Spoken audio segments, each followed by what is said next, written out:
Game over. Hey, hi, hello, welcome to Movie Deathmatch Beatdown, where I talk about movies while playing video games.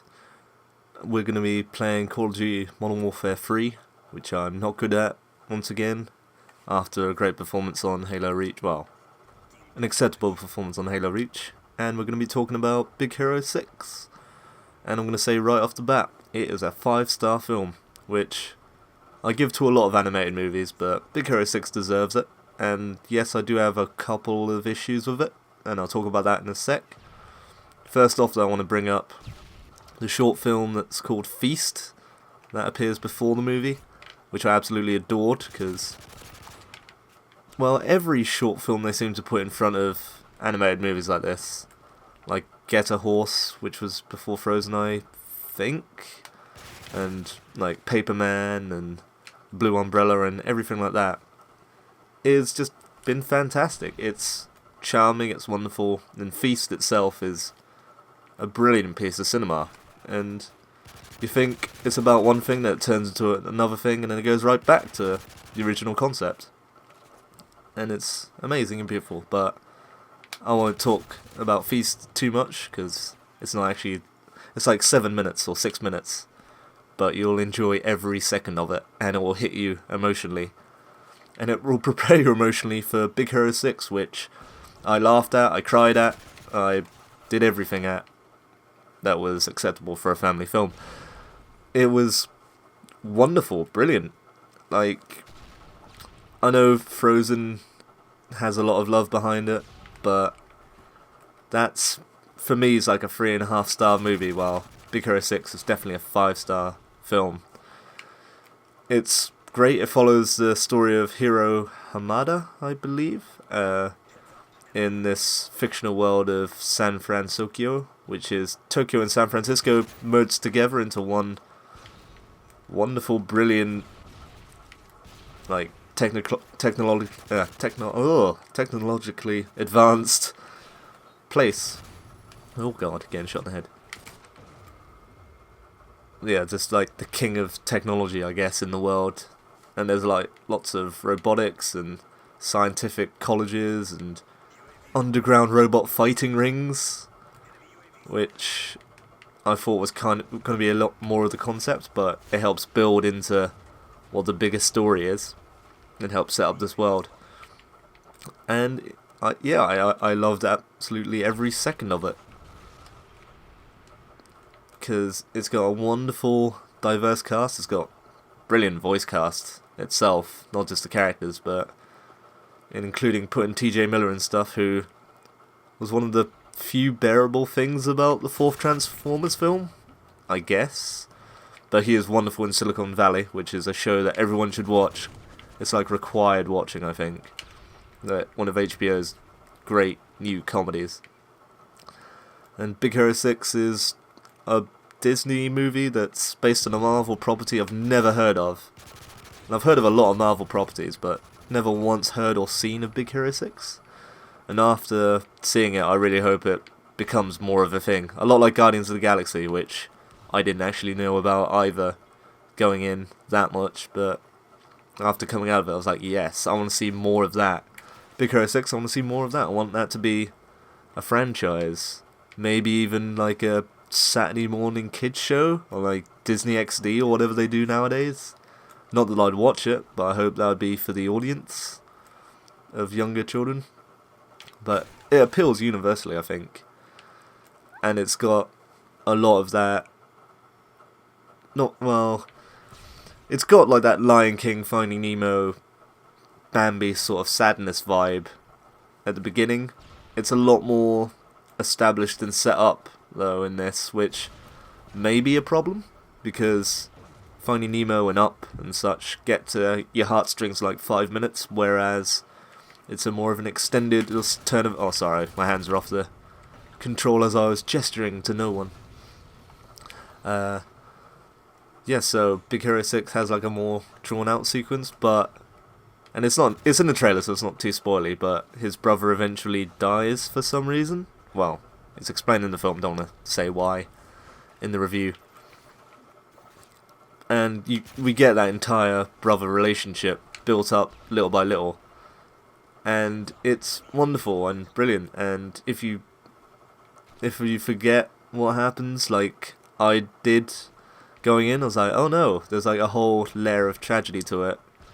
And the film is more about that tragedy than it is a superhero movie, which I actually like the twist of. Yes, it might be a bit of a change up with the advertising and such. It's not as bad as Brave was, if anyone remembers the ads for Brave, and then finding out it's more of a mother-daughter story, which was great as a concept, not so great in the execution. That's like one of the lesser Pixar movies. And Frozen's about like sisters and such. This is about two brothers and their bond and how it's broken, but not really, because of the introduction of a character called Baymax, who may be one of my newest favourite animated characters, because he's a big inflatable robot, which you don't see in films, and he's reprogrammable, he's got a heart of gold, yeah, he can be a badass if he needs to, and just the way he's animated, like, even like the small details, like there's a bit where he's like on his back and his little legs are flailing, just a nice funny image for all the chaos that's going down at the same time. We are losing, I just realised, sorry guys, too busy talking about this really great movie. And yeah, it's got some issues. I can't really talk about them too much because they're spoily, but I have to say that the way it ends, I feel some of the things that happen to some characters and what they achieve at the end of it is a bit of a letdown. Like they shouldn't have earned it, while other characters don't earn anything. It's also got the best Stan Lee cameo in it though, by the way, which is set up and then is paid off later on in a wonderful way, and I'm glad that he's finally immortalized in animation as well as cinema and in comics and such. Just a wonderful little role there. But story-wise, it's not original in the sense of the narrative of it and where you know where things are going. And maybe you do know where things are going, and then the film actively goes, oh, this is where things are going, but then it like turns up on its head a bit. But if you've seen enough movies, you already know that's exactly what would happen. And it's a bit of a bait and switch, which may be called upon, who knows. But it doesn't hurt it, it's fine. It's not just about that, so I guess it's fine in that sense. Oh, change class. And we lost. But yeah, basically it's a wonderful animated film made by Disney. It's not the Pixar graded quality, it's still a 5-star film. It made me laugh, like I said. I cried a couple times, and I also cried a little during Feast, but I guess that's just the way it pulled at me. It's brilliant. It uses space really well, like a lot of the animations where there's a car chase which has a wonderful cartoonish car like being chased by nanobots, and there's a lot of like the characters when they get into their superhero mode uses space fantastically. It's very neatly constructed. You know exactly what each beat is, and you know what's being set up to what's being paid off. I really don't have that much issues to it. I thought it was going to turn into a completely different movie at one point, and it would have been even more brilliant if it went the way I thought it would.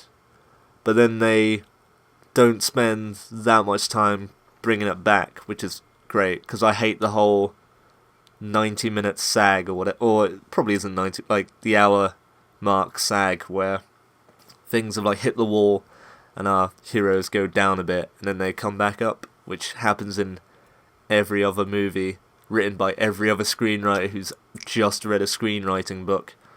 this is good. It just does it instantly, as opposed to a whole drawn-out sequence. I'm looking to you, Bridesmaids, a movie I absolutely love, but absolutely sags like 2/3 of the way through. Big Hero 6 does alright. I guess the more of the bloat is at the beginning, but I think that was needed in this flick, because we really needed to see the whole build up between the two brothers and their journey, and what ultimately happens, and then what happens afterwards. And it may surprise you. Once again, if you're like someone who poo-poos on kids' movies, point one, you're wrong, because yes, like movies like Get Santa, Nativity and all that, they're rubbish.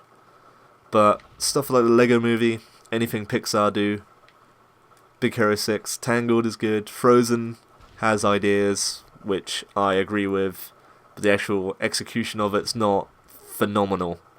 Though it has got a catchy song that is basically a song from the musical Wicked, but never mind. And that's it. That's Movie Deathmatch Beatdown for this, I would say, week, but I've done 2 today on 2 different films, and it's Oscar season, so there's going to be a lot of good stuff coming, and maybe some bad stuff. I'm thinking Taken Free as the next one, or maybe Whiplash, Foxcatcher. There's a lot of good stuff that, and bad stuff, that I'll be watching and playing multiplayer games. Hopefully not Call of Duty. I think I've proven to all of you that I'm not a good Call of Duty guy, which will be my downfall on YouTube, because every gaming channel seems to be a Call of Duty person. Except for the good ones, like me. Watch Chris versus the game.